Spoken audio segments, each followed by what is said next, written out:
hands. She turned to the droid and added, "Give him a sedative." "Negative," Una said. "Mr. Greylark's file says he cannot be administered sedatives." Dean Harcott's composure broke. Her upper lip curled to reveal tiny teeth. "And why not?" "Gives me nightmares," Axel winced as he propped himself up on the bed. "My parents will be so thrilled when they arrive tomorrow, Dean Harcott.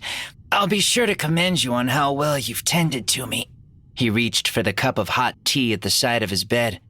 As the nurse droid rolled back on its wheels, Dean Harcott crouched at Axel's bedside. The bival woman pitched her seething voice to a whisper. "I know it was you. I know it was you who graffitied the atrium with lewd drawings.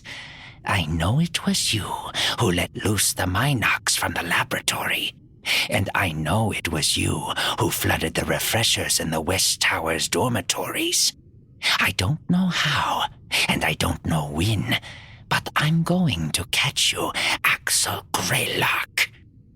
Axel, whose face had managed to remain the perfect balance between innocent and deathly ill, allowed the barest hint of a smile. "As every investigation revealed, I am innocent, but I thoroughly hope the rascal is brought to justice." "It was you," the dean hissed, then cleared her throat and tugged on the collar of her structured red dress cloak.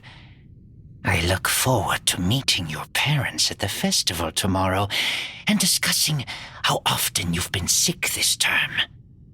Axel Greylark had racked up 30 absences, each one signed off on by a nurse droid. The school's administration had inspected the droids for possible tampering, but found nothing. Besides, having the son of Coruscant's political royalty as a student outweighed a few sick days. He had top marks, was a powerful orator in galactic debate tournaments, and was center striker in Grafball. When it came to merits, the young Mr. Greylark was second only to Lord Cosmos Sundrell IV of Luzalite.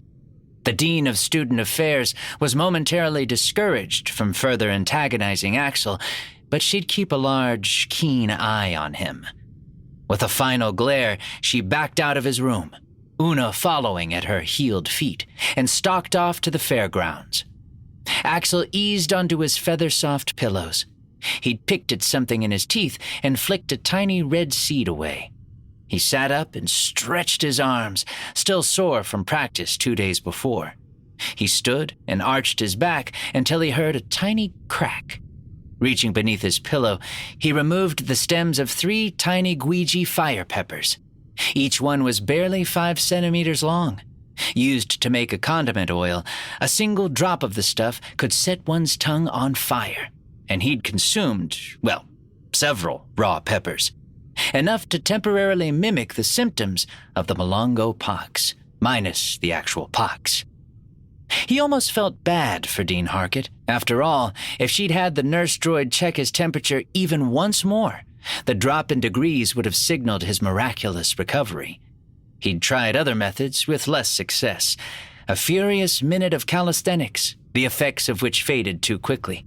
Drinking piping hot tea right when he heard the droid's clanking wheels approaching, nearly fainting in a steam bath to bring on the vapors. The Dean could have caught him if she were only more patient, more vigilant. So really, whose fault was it that Axel got away with a few harmless pranks in the hallowed halls of Rena University? Axel undressed and quickly showered for the day. His dormitory suite in the East Tower had everything he could need: food, drinks, holograms, and a small lounge where he tested the boundaries of the no parties rule. By the time he was dressed in a forest green suit and raking fingers through his damp hair, his suite bell chimed. "It's me," came the sweetest voice he'd ever heard. He punched the door open and leaned just out of view of the busy hall. A strange sensation buzzed in the pit of his stomach when he saw her, Layli Romero.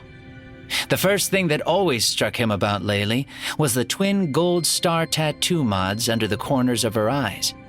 Actually, everything about her struck him all at once. Her smile, the blush pink of her skin, the gentle peaks of her ears.